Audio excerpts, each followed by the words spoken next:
जय हिंद दोस्तों। Welcome back to my YouTube channel. दोस्तों, जैसा कि आप लोगों को पता ही है कि उत्तर प्रदेश पुलिस का री एग्ज़ाम 23 अगस्त से लेकर 31 अगस्त के बीच में होगा। बहुत सारे बच्चे अभी भी जो तैयारी कर रहे हैं वो 180 से 190 या 200 नंबर तक अटके हुए हैं। इसका मेन कारण ये हो सकता है कि वो लोग अभी भी मॉक टेस्ट में ही लगे हुए हैं। तो दोस्तों, मैं एक चीज़ बता दूं, मैं अभी बहुत सारे कमेंट देख रहा था कि जो बच्चे कमेंट कर रहे हैं कि सर अभी भी 170 180 नंबर आ रहे हैं मेरे, और कैसे 200 पार हम पहुँचे।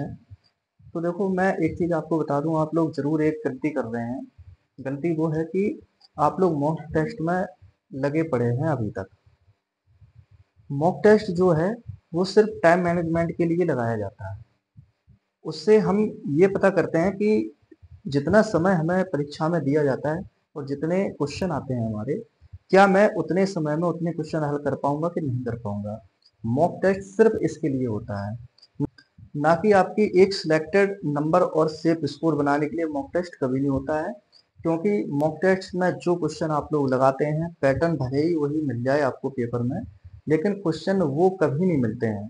कुछ ना कुछ हटके जरूर पेपर में आपका आता है। ये चीज़ की आप लोग बिल्कुल 100% ध्यान रखना कि मॉक टेस्ट जो दे रहे हैं और मॉक टेस्ट जो आप लोग लगा रहे हो, उससे जरूर हटके पेपर कुछ ना कुछ आता है।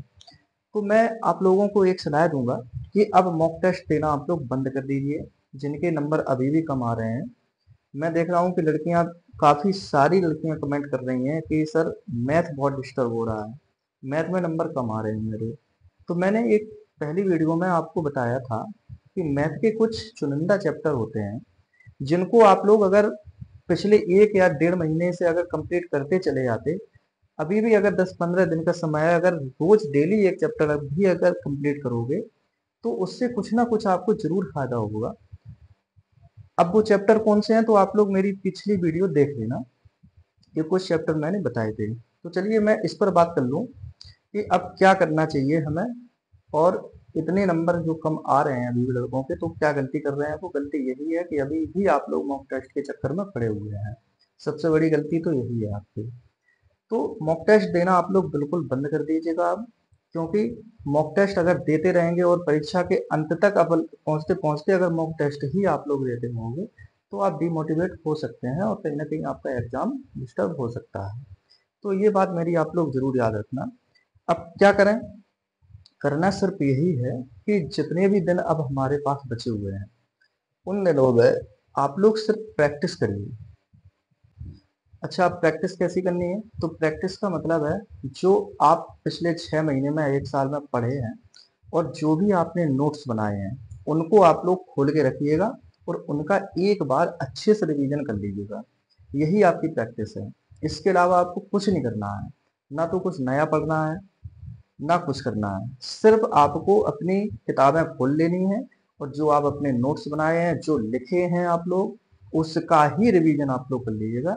यही आपके लिए बहुत हो जाएगा इन 10 से 15 दिनों के अंदर।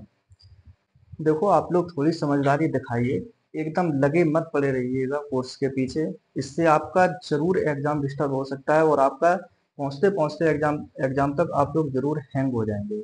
अच्छा, आप अपने मन से बताइए कि आपको इन 10 से 15 दिनों के अंदर क्या करना चाहिए। अब कुछ नया पढ़ना चाहिए या फिर मॉक टेस्ट ही देते रहना चाहिए, क्या करना चाहिए आपको। आप भी यही सोचेंगे और आपको भी ये ही सोचना चाहिए कि अब क्या है, अब हमें कोर्स का रिवीजन करना चाहिए और जितनी प्रैक्टिस हो सके। और 4 सब्जेक्ट ही तो हैं आपके, हिंदी है, जीएस है और मैथ है और रीजनिंग है। हिंदी और जीएस है वो रिवीजन पे डिपेंड करेगा, और मैथ और रीजनिंग जो है वो प्रैक्टिस पे डिपेंड करेगा। तो बस दो ही तो काम करने हैं आपको इन 10-15 दिनों के अंदर, कि जितना हो सके जो लिखावट वाला कोर्स है, जीएस हो गया, हिंदी हो गया, उसका आप रिवीजन कर लो बढ़िया से, अच्छे से। और जो आपका प्रैक्टिस बेस पे है, जैसे मैथ हो गया और रीजनिंग हो गया, उनकी आप जितनी हो सके प्रैक्टिस कर लो। तो बस यही तो करना है, नया कुछ पढ़ना नहीं है।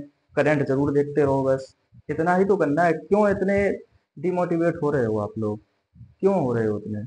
इतना नहीं होना है आपको। एक दिमाग में पेशेंस रखिए, आप लोग खुद के अंदर पेशेंस रखिए और अच्छी तरह से अब तैयारी 10-15 दिन में कर लीजिएगा, कोई दिक्कत नहीं है। आज 10 तारीख हो गई है, 23 तारीख से परीक्षाएं शुरू है। कितना समय है आपके पास? कितना भी नहीं है। चलिए, तो ये चीज मैं आपको बताना जरूरी समझ रहा था, क्योंकि बहुत सारे कमेंट में देख रहा था और बहुत सारे बच्चों को परेशान भी देख रहा था कि अब हम ऐसा क्या करें, और अभी भी वही 180 190 नंबर पर अटके हुए हैं। तो मैं वही चीज बता रहा था कि आपको मॉक टेस्ट देना बंद कर देना चाहिए। मॉक टेस्ट सिर्फ टाइम मैनेजमेंट के लिए होता है। जरूरी नहीं कि जो मॉक टेस्ट में दे रहे हो वही पेपर में आए। पेपर जरूर हटके थोड़ा बहुत आता है उसमें। तो अब आप लोग अपनी किताबें खोल लीजिएगा बढ़िया से। जो लिखे हैं, जो कोर्स आप लोग कंप्लीट कर चुके हैं 6 महीने के अंदर, उसका ही रिवीजन एक बार अच्छे से कर लो। तो वही आपके लिए संपूर्ण सार का काम कर देगा।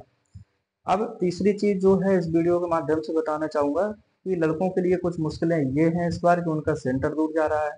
तो कुछ ना कुछ मुश्किल आप लोगों को आ सकती है। इसके बाद लड़कियों का फायदा क्या है कि उनका सेंटर जो है वो बगल के जिले में है। तो और कुछ नहीं है, बस यही सब चीजें हैं। बकाया आप लोग अपना ख्याल रखिएगा। आज मैंने थोड़ा टाइम निकाल के, क्योंकि नाइट में ड्यूटी भी है और अभी ड्यूटी करके ही लौट रहा हूँ, वर्दी पूरी गीली है। तो कहीं ना कहीं ये चीजें आपको मैं टाइम निकाल के बताना जरूरी समझता हूँ, क्योंकि बहुत सारे बच्चे डिमोटिवेट हो रहे हैं और कहीं ना कहीं परीक्षा के अंत तक डिमोटिवेट हो जाते हैं।